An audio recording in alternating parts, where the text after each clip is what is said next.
Vermont's small city here. Okay. What we call this? Little City, Big Heart? Ooh.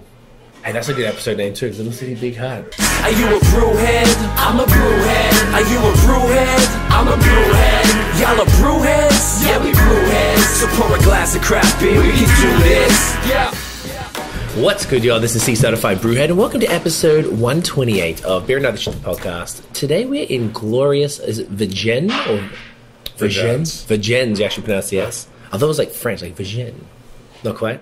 Maybe. I don't know. Kind of feels French. Because no one's It's definitely French, but I mean, I'm not sure that. Quite positive the pronunciation is Vergennes. Okay, so we're going to run with that. Vermont, of course, with Ian at Hired Hands, chef, owner, and brewer, mate. Thank you for hanging out. Cheers, man. Thank you. Pleasure to be here. This place is glorious. The three-part business, or soon to be three-part. Hopefully. So right now we're sitting in the, hopefully, yeah, right? We've got a good old permits. Permits. Just waiting. Right now we are in the upstairs. This is, I guess, would you consider it a brew pub or a restaurant? It's a great question. I think both. A bit of both, right? Yeah. I guess it's mostly your beer on tap here. Upstairs is all my beer. Downstairs is a blend. Okay.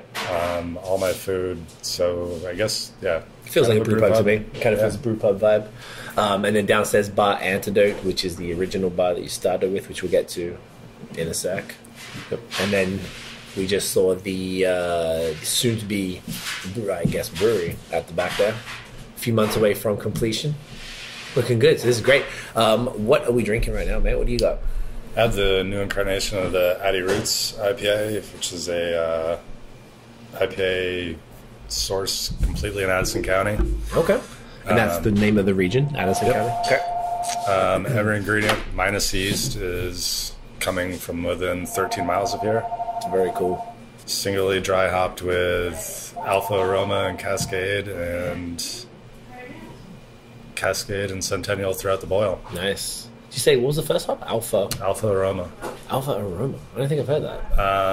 Newer? It's a newer one coming from Homestead Hops. I believe it's similar to New Zealand.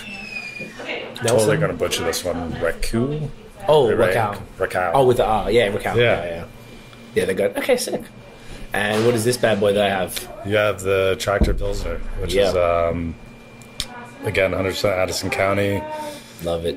Pilsner malt, 3.8, super crushable. 3.8 is really good that you got like this much flavor in a 3.8. Yeah. It's a great start. I didn't realize it was this light when it's before noon, so this is perfect. Exactly what you need. All-day right? drinker, yeah. It's a breakfast beer, so I might call it. So let's get started on how you got into beer, and maybe even, I guess, because you're also a chef, it's clearly those two timelines are pretty intertwined, I would assume. So how did it happen, man? So now I started cooking, I think when I was like 14. Traveled up and down the eastern seaboard cooking, learning how to cook because my graphic design career failed.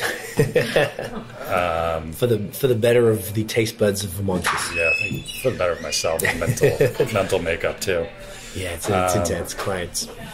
But I think about the third or fourth year of owning Antidote, we had a bartender, his name's Ian Burkett, who was a home brewer, and he's like, dude, you want to make a beer? I was like, sure.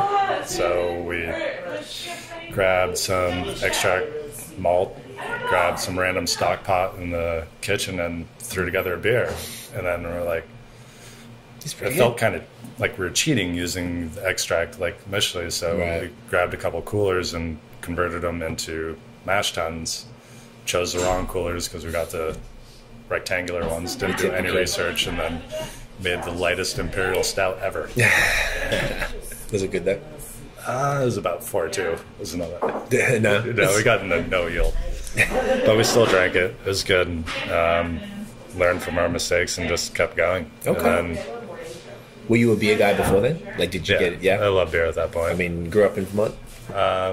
Grew up in Vermont. Learned how to cook outside of Vermont. Came back. Did you Loved discover seeing that was developing the local food scene movement. Farmers. the farm to table stuff. Yep. Helped open up Stowe Mountain Lodge. Okay. And then, when AIG folded, that's when we opened the Antidote downstairs. And then 3 years later, this place. No. Oh, the 3 3 was years the later, first we thing, started first home beer. brewing, and then that quickly became a massive obsession. Like, which is a good thing. Yeah. Did you get into beer when you left and were learning to cook, or was it? Learning to cook, no, my focus was solely on cooking at that you didn't point. really discover Learning. beer in the true sense of like really like open. Probably 8 years ago when we first started homebrewing is really when I That was really discovered when I came in. how it all happened.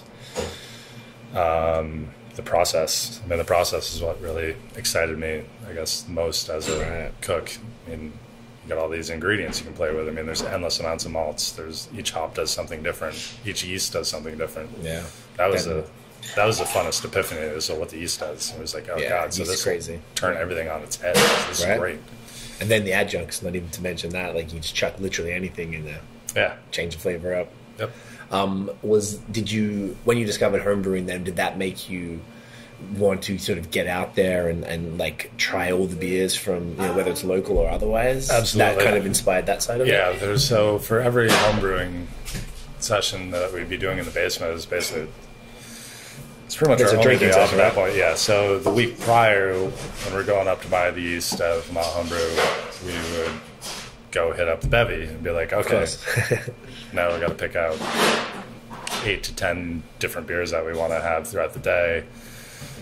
Make sure they're not all double IPAs or Imperials because You kind of- it makes the yeah. end bad. You gotta like Makes the wives and girlfriend really pissed off at you at the end of the day. Not only do you have a huge mess, but you're wasted. and it's no fun really cleaning up mess when you're wasted. No, definitely not. It's no fun when you're not Or wasted. trying to cook dinner. Well, Yeah. the cooking dinner part's not a problem. That's kind of good, right? Yeah. Yeah, but cleaning up spent malt, not so much. No, not so much. Okay, sick. So then so how long did it take you to sort of really start to sort of drill down the process and then decide to like, hey, I think I want to do something with this brewing thing? So once we started, or about a year into brewing regularly, Ian had a family and started, his time wasn't necessarily as available. I was fully engulfed in it, like it wasn't letting it go. Right. So we started looking at this space that we're in currently, which was a clock shop. We'd always kind of looked at expanding the restaurant up here as for added seats. Right. But then we started looking at it as a brewery. I was like, okay, we can do like a small, setup that we are doing now, doing here. But I was like, well, we don't have any space. Right. And that was when I started reaching out to Kevin at Hogback Brewing, who allowed me to kind of gypsy brew in his space in trade of tap lines. Right. Which is a very cool way to do business. So I promised Kevin to be like, hey, 1 tap line for every line I get. Right. And then that continued to work for about 6 months until I reached out to Bobcat Cafe and Brewery with a similar idea, mainly looking for a brew house, seeing if they want to sell theirs because they're in transition. And they said, no, but we'd happily have you come in and brew here. So, which is totally unique and awesome. Right. And they're in like the next town down. And then the next pretty town close. down, I drive through this town because I live the next town over. Right. So it's Perfect. perfect. And then a year later, I doubled their capacity so that I could brew there more regularly as we're building out this space. Right. Because we needed a space for people to come if you're going to make beer. Of course. And the antidote being the restaurant there wasn't really the space for them to do that. If we put a brewery in here directly, there'd be no space for people. True. So that's what the back area is. So that's what the new space will be. But at that time, the Boys and Girls Club was there. I didn't know that they were moving as quickly as they did.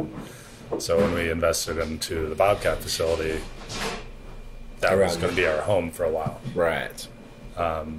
But now we get a brand new space. Right. And you'll still brew out of both though, right? Still brew out of both. Yep. Yeah. I guess you can always do the extra capacity, start to do some packaging and such. That'd be the long-term plan, yes. Okay. Have you packaged before? Aside from like growlers or whatever? Only minimal canning at Hogback. From there. Okay. Where did the name come from, by the way? Hired Hand came from, well, I mean, I grew up on a farm, so there's always farmers that came and worked for us that were added help. But since I didn't have my own space, I was kind of gypsy brewing around and didn't really envision myself as having my own set brewery on location. That's where the name Hired Hand came from, especially since it's a very agricultural area as well. Right. Something you said before I enjoyed. You say it was, beer is a giant fermented soup. Yep. Which is facts. It's just wild because all your ingredients are going in. You got your work, which would be your stock, so to speak, and then everything else you do to it after is just a different ingredient. Right. Which just makes it spices, herbs, aging, anything that you're doing. I mean, you got your base liquid. I mean, soup is good for the soul. That's right. Beer is too. Damn right. The way you make your beer, like how much of that is inspired by your cooking style or sort of your approach, like the way that you approach food? Is it similar? I'd say it's all the same. Yeah. And really you're looking for ingredients and things that you can stand behind or that you like or you think you can find enjoyable. Right. And then you kind of make it an expression of yourself. You're trying to make something that people are really going to enjoy. Mm-hmm. I mean, I know that when I'm cooking and we're busy as hell, I mean, one of the greatest things is like, okay, you just crush an entire night. Right. No food came back. Times are great. People are happy. It's just a great vibe. And it's such a great rush. And I think with beer, you don't get the immediate gratification. No. You definitely don't. But in the end, once you've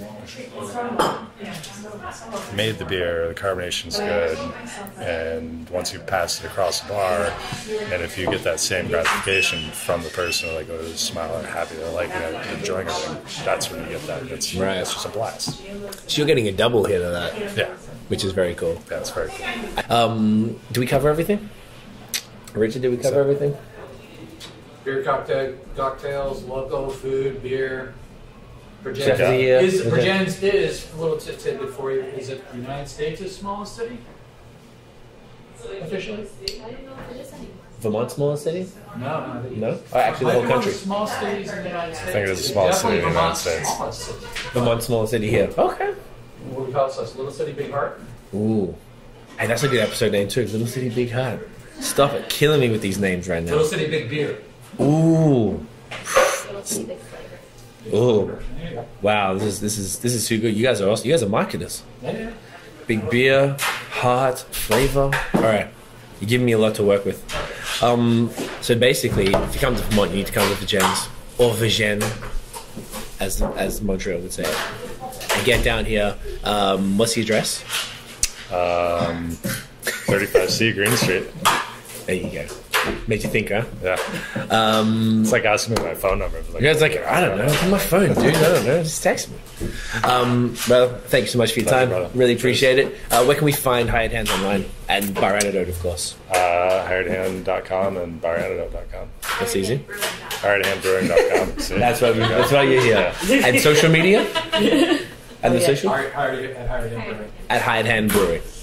Do you have social media you want people to follow you on? I know we do. Oh, no, I haven't do you? figured out how to use it yet. No. I kind of didn't take you for a social Keep them guy. away from that. Yeah? You're like, just stay out there. Yeah. Make food and beer. Yeah, do the important stuff. He said he wants to learn, though. Oh, it's good. Gotta catch up with the kids, right? It's the only way to do Or it. at least know what they're saying behind your back. Yeah. That's probably it. It's the best way. All right, guys. Thanks so much for watching. If you enjoyed the episode, smash the thumbs up. Hit subscribe below. Hit the notification bell so you know when the new drops. Follow us on social media at BAOS Podcast and check out the long form audio so you can hear very attractive gentlemen like Uncle Ian right here talk about beer and food and stuff. That is it, guys. Thank you for watching. See you in the next episode. Cheers. Cheers.